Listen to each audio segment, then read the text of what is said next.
Good afternoon, and welcome to Cut to the Chase with Senator Chase. This is our weekly call-in town hall and radio show.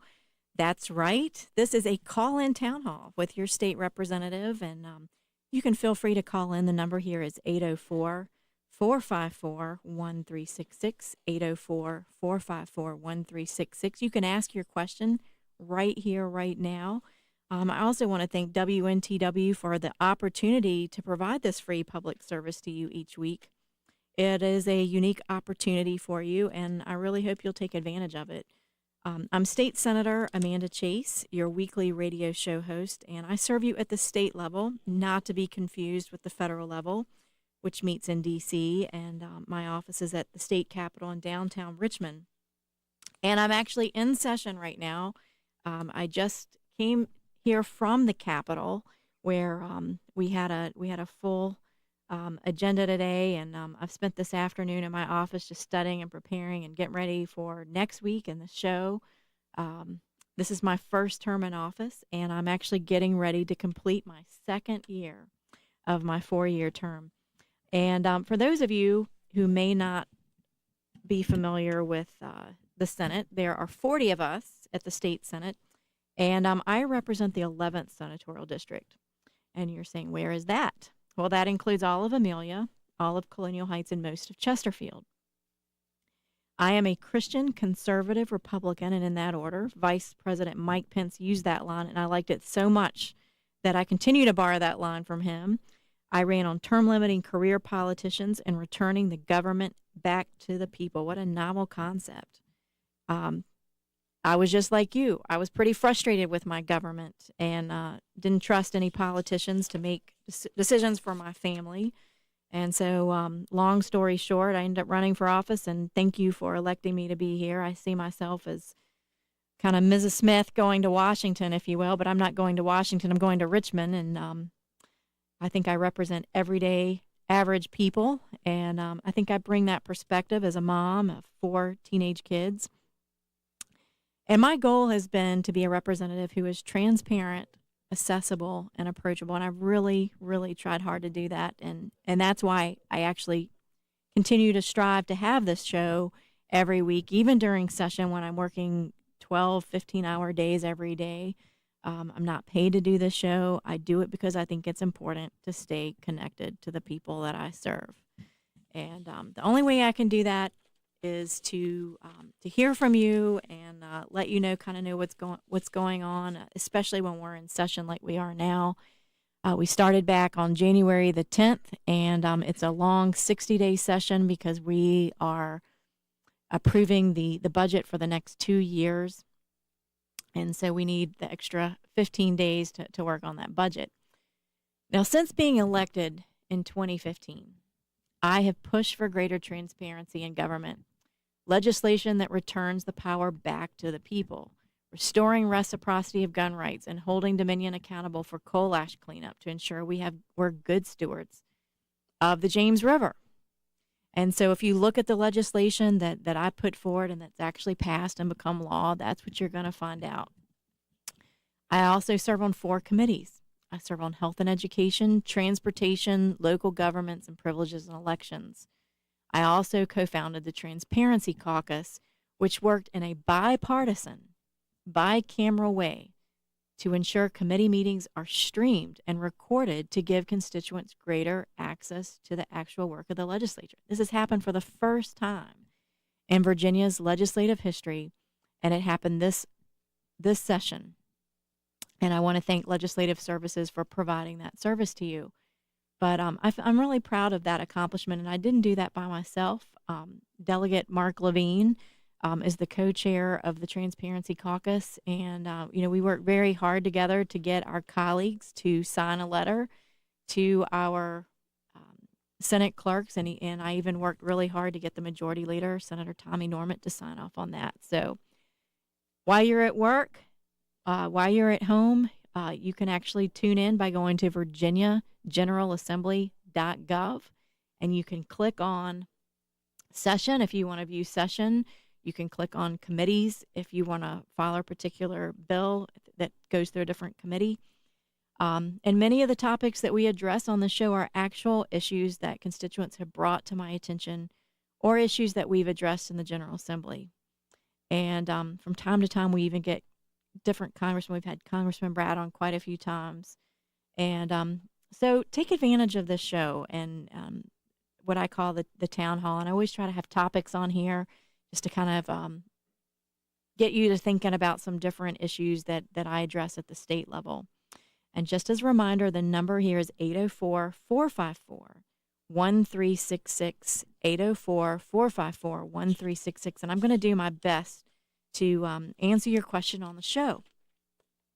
So the big news this week is that Senate Republicans have passed a budget with no tax increases, no Medicaid expansion, and a balanced budget. Yeah, that's right. That really happened this week. It's been said that this is the most conservative budget in decades, and I'm very proud of that. And we worked very hard. The 21 Republicans that are in the Senate worked very well together, and we stood together. And let's contrast, on the other hand, I'm a little bit disappointed that the House passed a budget with both Medicaid expansion and a hospital or bed tax. You know, and who would have ever thought that for the first time in decades that the Senate would actually pass a more conservative budget than the House? But it actually happened. And, you know, it's very disappointing after we went through this past election. And to keep the majority, the GOP kept the majority by basically one vote. And to squander that is very disappointing. And I know a lot of my constituents and Virginians who are conservatives across the state have just stood back and watched the GOP House at the state level kind of unravel this week. And I tell you, I still love my friends who are over there in the House, but I'm very disappointed. I am thankful that the conservative caucus, of which I'm a member and is led by Delegate Ben Klein, we voted unanimously in caucus to turn down Medicaid expansion in any form. And, you know, we didn't know at the beginning of this week what the end of the week was going to look like. The House added a work requirement, and I think that simply defies and undermines the original purpose of Medicaid in the first place. You know, Medicaid is actually supposed to be a safety net for the intellectually and developmentally disabled, those who cannot help themselves. That's what it was designed for. Providing health insurance is not, nor should it be, a core function of government. But the House budget actually changes that narrative for the first time. It's really tragic and very disappointing. And I understand, you know, I've talked to Speaker Cox, and he said, you know, I simply did not have the votes to not go in that direction. And so, you know, sometimes you have to be in the minority, but you don't vote against your principles. You stay to your principles. Even sometimes I'll be the only no vote on a bill. And I think that we have to, as Brother Craig says, you know, we need to continue being that Lone Ranger if we're the only ones. Whenever you elect us and we run on a platform and we say, I am not going to vote for Medicaid expansion, we need to keep our word to the people who put us there. And so I'm going to continue to push back on Medicaid reform. And I've spent a lot of time lobbying own members of my Republican Party and both the House and the Senate, saying, let's stick together. I do agree that Medicaid reform is needed and that we should use our current and existing budget, not Medicaid expansion, but our existing budget. We need to reprioritize where we're spending our money to pay for and make good on our current obligations. You know, we have over 2,500, and last time I saw the report, it was last week, it was 3,000 individuals who've been waiting for help, in some cases over 10 years. And it's a promise that the Commonwealth already made. They're called Priority 1 waivers. And that is not Medicaid expansion. That is the current existing Medicaid program that Virginia's had way before Medicaid expansion, way before Obamacare, any of that. And But we should not dilute this truly needy population with able-bodied people who can work. So I disagree with the House. I mean, even if, let's say you're the House and you're going to expand, I think you should honor the true meaning and the true purpose of Medicaid, which is a safety net to help people that can't help themselves, not able-bodied people. We should not expand Medicaid, and we should get the government out of the insurance business altogether. When we get back from the break, I'm going to continue to hear from you and to tell you what happened this week regarding the budget and Medicaid expansion. Stay tuned. We'll be right back.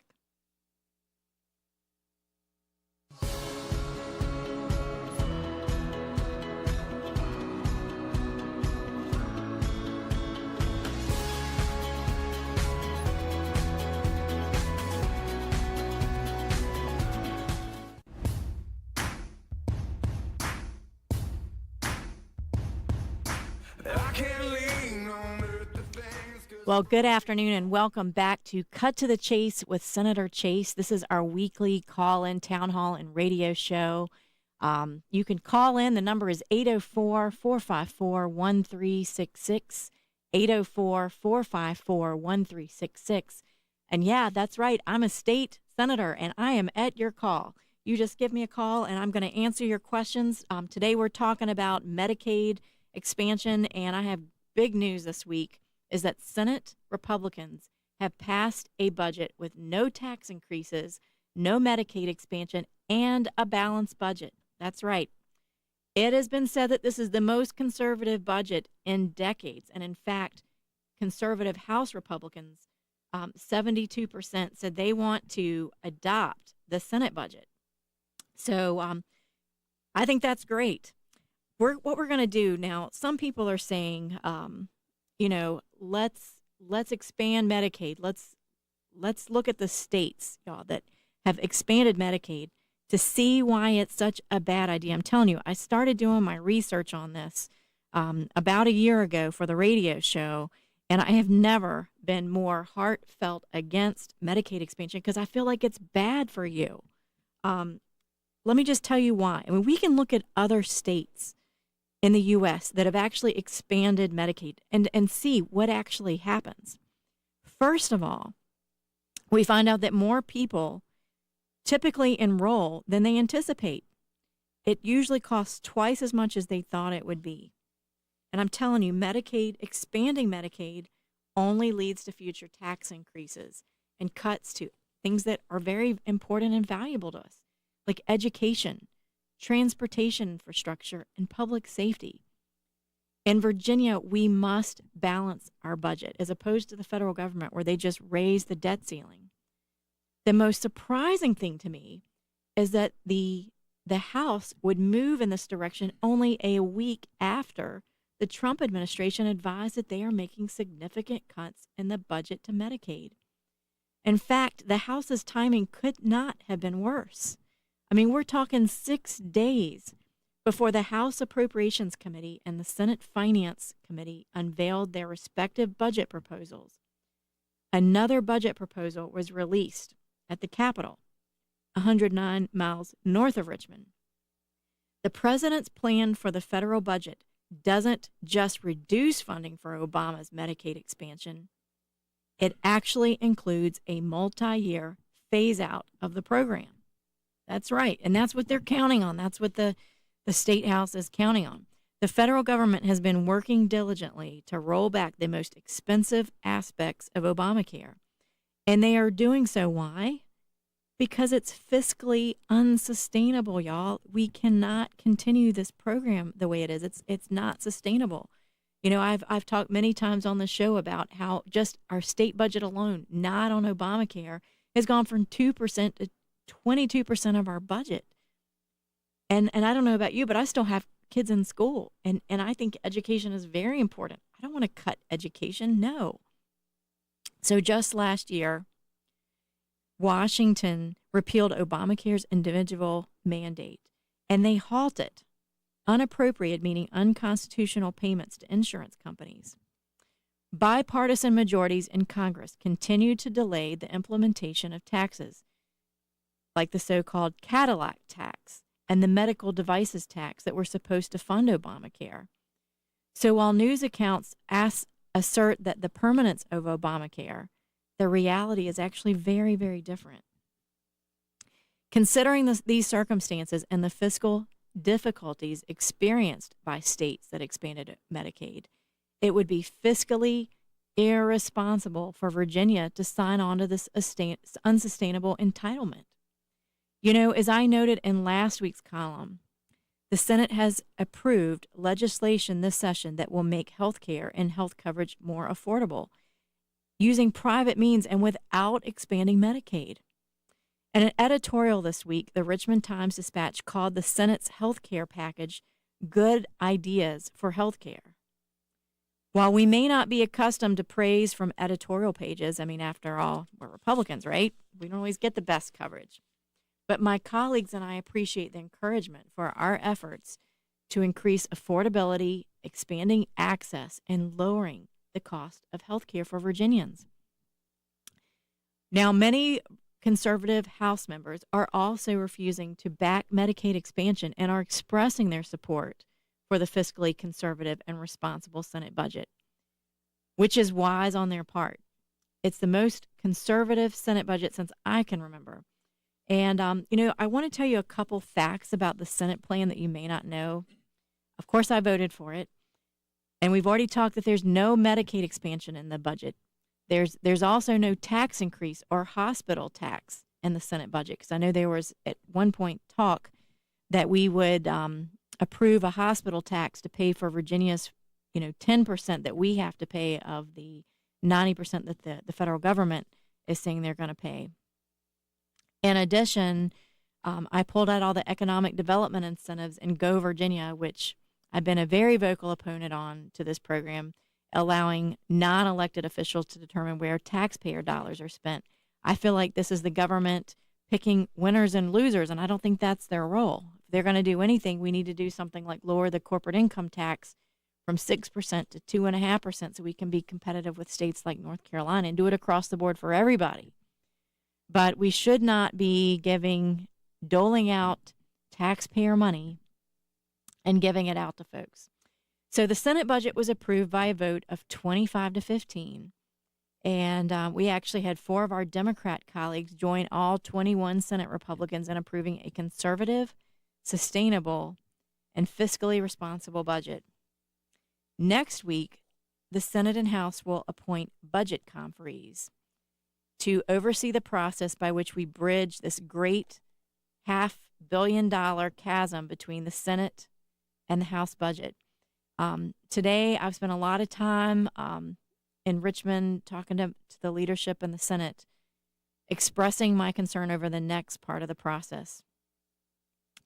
I've let them know that I will only support a budget that comes out of the conference committee absent of Medicaid or Medicaid-like expansions or taxes in it.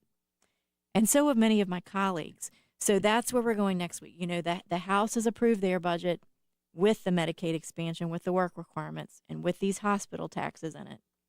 The Senate has approved their budget, and it has no Medicaid expansion, no taxes on it. So we're like way off. There's a huge chasm between us.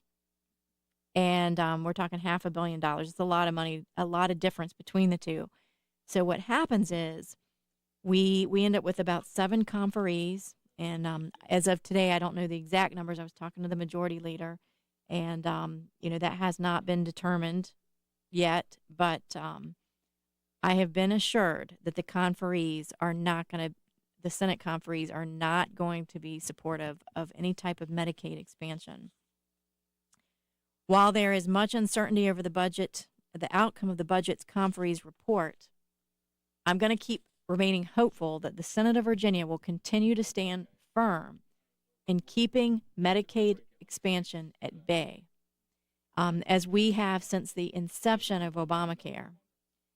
In addition to all of our efforts on the budget, I still presented and advanced several bills this week through the House. And I've actually had a pretty successful session. These bills have passed the Senate, and I'm now presenting on various committees in the House with only 2 weeks remaining in the regular session. And when we come back, I'm going to talk to you a little bit about my Senate Bill 20, the Red Tape Reduction Commission, created that reviews regulatory requirements. That passed the Senate. It's waiting for a full vote in the House. My Senate Bill 715, which allows EMS and firefighters to utilize their concealed carry permit rights with the permission of their chief or county, if applicable. Similar training to that of a fire marshal, and that bill has passed the Senate and is waiting for a full vote in the House. And then I have Senate Bill 912, which allows retired law enforcement officers who continue to work to retain their credentials. We've got a lot of good things that have actually passed. We'll be right back. Stay tuned. We'll be right back after the break.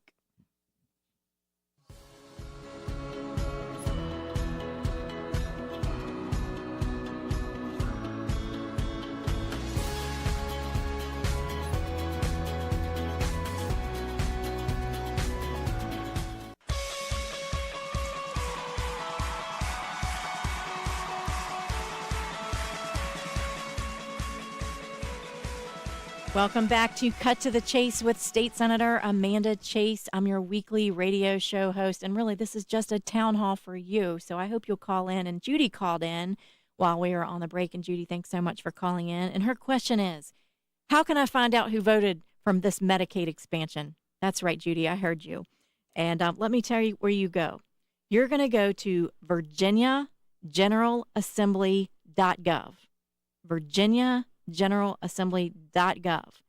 And that's going to take you to the website that's going to show you all kinds of things. You're going to be able to find out where you can watch the committee meetings. You can click on bills. This is Senate Bill 29 and 30 that we voted on today. So if you want to see who voted today for the Medicaid bills, you can actually go on there and look up it's Senate Bill 29 and 30, and that's on there. And it will take you to a list of who voted for what. You can also probably find it on my website at chaseforsenate.com, and I'm going to have my aide to make sure that's up for you, because I know everybody wants to know who voted for this. So I'm going to have that on my website as well. So that's where you go, Judy, and thanks so much for calling in. And that's kind of your go-to if you're, as a citizen, if you want to go figure out who voted for what or view committee meetings or session or anything, go to virginiageneralassembly.gov. Okay, so that's where you want to go. So, before the break, I was telling you about these bills. I've had a lot of success this year.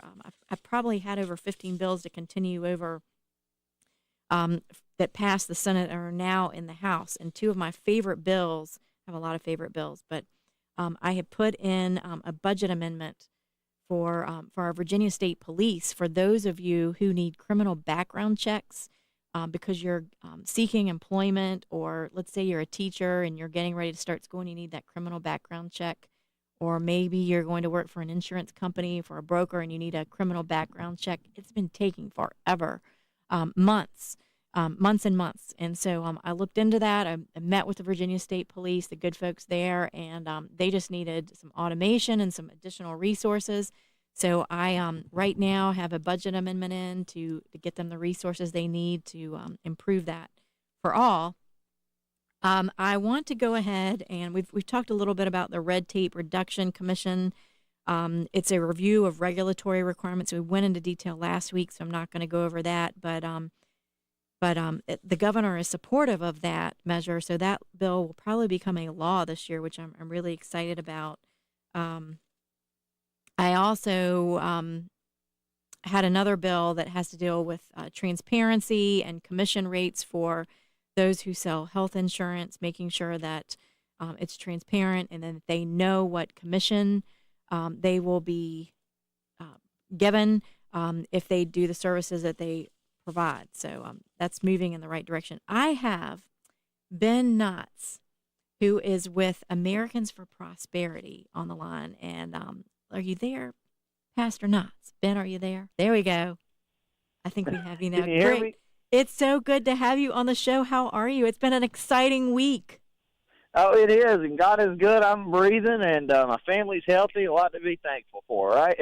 Thank God for that, and thank God that your family is so supportive of what all you're doing in the General Assembly. And I'll tell you, just to give you all a little background, Ben Knotts has really been one of those advocates who has really worked closely with the legislators to stay firm and to toe the line. And he and Carol Stops and Nancy Pyotter, who's been on our show, Americans for Prosperity, Middle Resolution. We've had a number of groups who represent conservative constituents who have really put the pressure on our legislators to make sure that they're towing the line. And if not, they're going to let you know. Right, Ben? Yeah, that's it exactly. And not only that, like, we're not just people that go around and tell people the facts, but we like to empower people and debunk myths. And I like, that show Mythbusters. I'm kind of like a political mythbuster for some of these guys that buy into this nonsense that Medicaid expansion is inevitable, or we've got to act now before something else happens. So while we've got power, so that we can, ward off what Ralph Northam might do. I mean, just crazy stuff, and that's part of why I enjoy my job, is because knowledge is truth, and it really does. The being able to educate folks and let them know the truth about things, that liberates them from the bondage that they feel they're in when they really don't know what's going on, but they're just thinking out of fear. And people do crazy stuff out of fear, don't they, man? Yes, they do. Yes, they do. And that can be a good thing and a bad thing, because sometimes I think it's good that, people have a healthy amount of fear of the right people. And right, like the fear of God is the beginning of knowledge. That's right? exactly right. That's exactly right. So and I'll tell you the couple things that I'd like to real quick just address, that some myths that are running around, is one that the Trump administration is backing Medicaid expansions in states.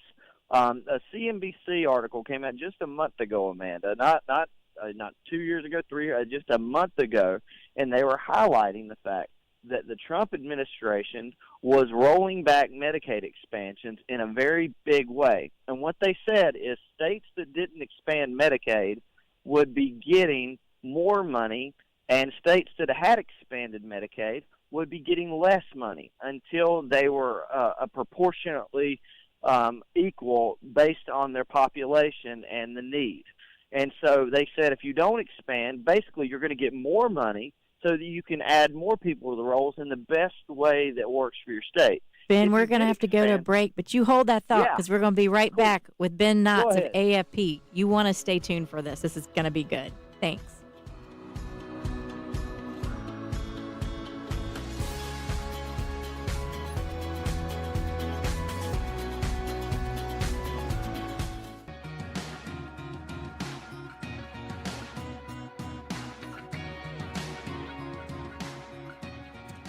Well, we're back with Cut to the Chase with Senator Chase and Ben Knotts of Americans for Prosperity. And we are talking about the budget. That's the big news item this week.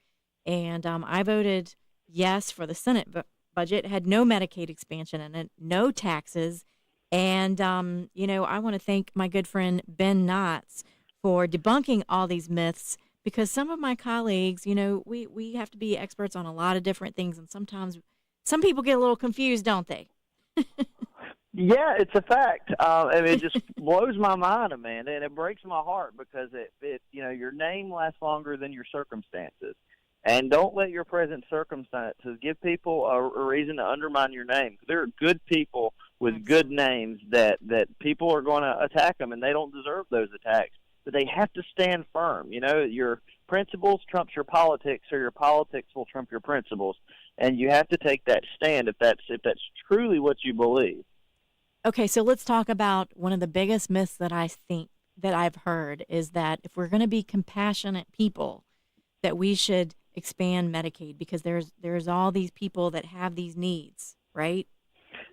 Yeah, and that's just a major myth. I mean, but think about it like this, okay? When Medicaid was created, it was created for truly needy people that could not work, people that were disabled. They were completely disabled, or they were too young to work and they didn't have coverage. Medicaid was meant to cover those people. So basically, they're telling us it's not compassionate to give the insurance, or give the Medicaid that was for people who could not take care of themselves, and give that program to people who can. Now, that isn't compassionate at all, because what the Medicaid expansion is giving the program over to hundreds of thousands more people, way more people.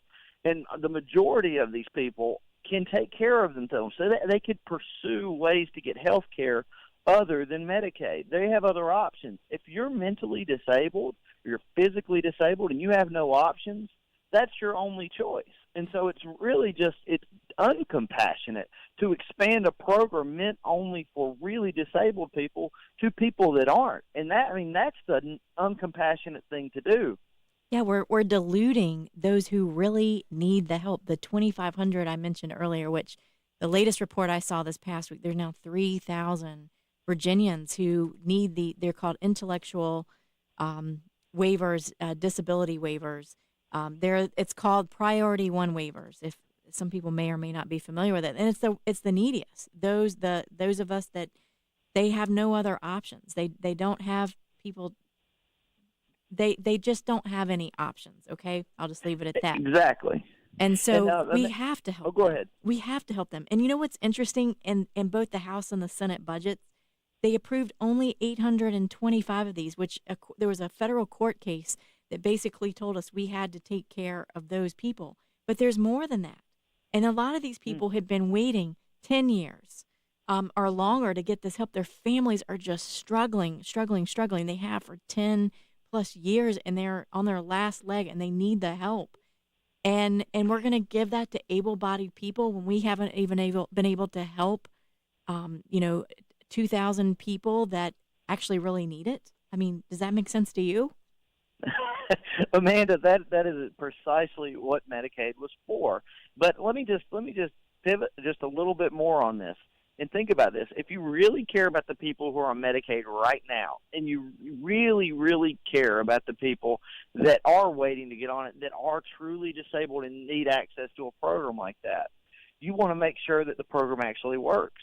Right now, if you're on Medicaid, the average wait is a month. For many of those people, that they wait 3 months. For a good proportion of those people, they wait 9 months to get care. Doctors don't take Medicaid patients because they're not being reimbursed. I was talking to one of the delegates this week, and he said that one of his local doctors, his constituents, said that he's not rich. He doesn't drive around in a really nice car. He lives humbly. And he takes as many Medicaid patients as he can, but he said he's maxed out. He can't take any more because he's losing so much money. We're not doing well administratively with how we manage Medicaid. We're not doing well taking care of the people on it right now. So if you really, really care about people and you really want to take care of them, fix the system first. Take care of the people you're supposed to. Don't give it to able-bodied people that have other means. You know, you're exactly right. And I know you're probably aware of the study, but the largest such study by far conducted by surgeons right here in Virginia at the University of Virginia, they examined the outcomes for about 890,000 individuals who are undergoing major surgical operations for a 4-year period. And they found that patients on Medicaid were 97% more likely to die in the hospital after surgery than those with private insurance, even when adjusting for age, gender, income, region, and health status. And finally, Medicaid patients were 13% more likely to die than those who were uninsured. And you know, that's a study from the University of Virginia. I mean, what more convincing evidence do we need? You're exactly right. Virginia Medicaid program paid doctors 29% less than private insurers do. And that is a continued problem that we have. I mean, doctors, I know my daughter's boyfriend is in med school. I know that is extremely expensive. My daughter's in PA school, and you know, they have to take out all these student loans, and, you know, it's not cheap to go to medical school and to PA school. And these doctors have to pay their bills too. And we can't expect them to do things for free, but, you know, they do. I mean, the hospitals have to take a certain percentage, 6% at least, of charity care that come in through the emergency rooms. I mean, what we need to be doing is looking at other alternatives. Last year I was the co-patron of the direct primary care bill, and I believe with Nancy Piotr, she was saying that we should incentivize our doctors' offices to become more like direct primary care options, so that we can get a better control of our cost. and more options to our patients. Let's talk about how coverage is not the same thing as care. I'll tell you, when people understand that Medicaid expansion is a blank check to the hospitals and the status quo stays the same, it does nothing to cut costs. And that's the problem. We effectively have hospital monopolies in Virginia, and they have got a lock on the market. They decide the prices. They decide the imaging things. I mean, and they really don't want any sort of competition. There's a system in Virginia called Certificate of Public Need, and basically it's a permission slip to open facilities to give people care. Now, if we need, we need to expand access to health care. We don't need to expand failing Medicaid programs that aren't driving costs down. It sustains the present system. What we need is, think about it like this: your cell phone. When cell phones came out, a smartphone came out, they were thousands of dollars. They were super expensive, but the competition has driven the cost down. That you can have a high quality cell phone that does tremendous amount of things. I mean, think about 15 years ago. Do you ever think you could watch a movie on a phone? 20 years ago, you would think I'm nuts. It'll be sitting in your kitchen, and you're like, it don't even have a screen.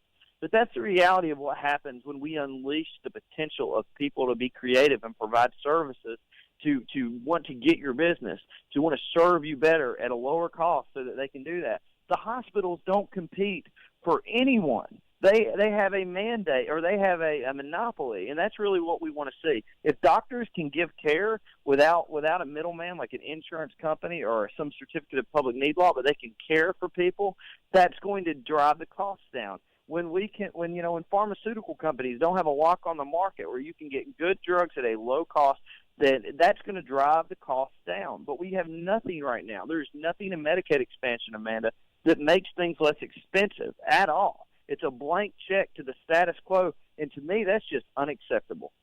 And I know that there are people out there that have private insurance, and you should be concerned as well, because Medicaid actually raises the premiums on those with private insurance. One of the hidden costs of expanding Medicaid is its impact on people with private insurance, because both Medicaid and Medicare, like you were saying, they underpay the doctors and the hospitals for their cost of care. And these providers make up the difference by, guess what? Charging higher rates to private insurers. So, it affects everybody. And the funniest thing to me is like they're saying with Medicaid expansion, they actually tax hospitals. They tax hospitals, and they say, well, we're going to use that money to pay for Medicaid expansion. But are these people such angels that they're not going to raise their prices to make the consumer pay? I mean, ain't it expensive enough already? And that's the frustrating thing. Taxes make things more expensive, not cheaper. You're exactly right. And I sit on the COPN subcommittee on Senate Health and Ed, and I've really enjoyed sitting on that committee and understanding how regulated the hospital industry is, how the medical industry is, and we need to get rid of some of that regulation. We are going to a break. Thank you so much, Ben Knotts, for coming on the show today. We really appreciate your time, as always, and I hope you have a wonderful weekend. Thank you, and folks, tell your delegates to vote for the Senate budget. Amen. Thank you. Back right after the break. Lately, I've been losing sleep, dreaming about the things that we could be. Boy, I'm glad it's the weekend. I know you're glad it's the weekend, too. I want to thank you again for joining us today on Cut to the Chase with Senator Chase on WNTW The Answer. We're on the final wrap-up, so we're just going to close with a couple final remarks here. I hope you'll join us again next Friday for our weekly town hall. We're going to have it from 6 to 7 on Fridays, and I've got 2 weeks left of session. We'll have reconvene several weeks later, which will last about 3 days, so we hope. We're not sure. That's the end of the regular session. We'll just see how the budget goes, but I have a feeling that we'll be back in session for a little while as we try to hammer out about $500 million chasm in this budget that we have between the House and the Senate. And so we'll be back probably after we reconvene in 2 weeks. But I was going to tell you, if you'd like notices of upcoming events, town halls are my weekly newsletter. I actually put out a newsletter every Friday. You can visit my website at www.chaseforsenate.com and sign up. And each Friday, I send out a weekly recap. You can always join us every Friday as our weekly town hall here at WNTW AM 820 AM and 97.7 FM. And the answer is always going to be on Cut to the Chase with Senator Chase, and I hope you will continue to tune in. I would also encourage you to go to virginiageneralassembly.gov. That's your answer for all things Virginia legislative-wise, anything related to your state government and legislation. That's the website you want to go to. And you can also go to my website. I have a cable report. I did an interview this week with cable TV, and it's going to be airing. It's a 30-minute program with Woody Allen, and that's going to be airing. I was on there with Delegate Riley Ingram. If you have a constituent issue or concern, I also encourage you to call my office.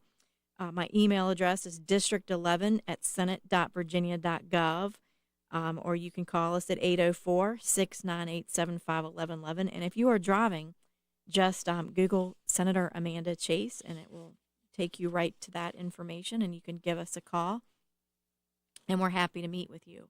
So, next Friday I'm going to have a lot more information about the outcome of the budget and where we are on that. We'll find out who our budget conferees are. Usually you have an equal number from the House and the Senate, and it's usually a total of 7 people or 8 people divided between the House and the Senate, and they'll get together and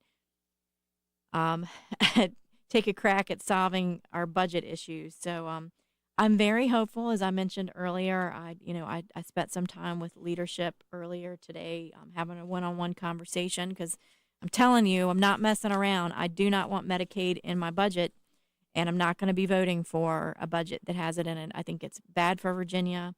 I've done a lot of research on this, and no one convinced me that it's not bad for Virginia, and for that reason, I'm going to continue to advocate and lobby that Virginia does the fiscally responsible thing, and that is to be conservative. We don't know we know already that the federal government has said they are going to discontinue these programs, and for Virginia to take on that financial burden at the 9th hour, when we have resisted every year since Obamacare's inception, to 2 weeks or 1 week after we find out they're not going to continue the program, for the House to say we're gonna pass this, I just think is outrageous. So make sure you call your members in the House, and let me tell you, those people that resisted, like Delegate Lee Ware, give them a shout out and tell them thank you for doing the right thing, and Ben Klein, Delegate Ben Klein. So stay tuned. Next Friday, I will be back, God willing, and I hope you will be tuned with Cut to the Chase with Senator Chase. Have a great week.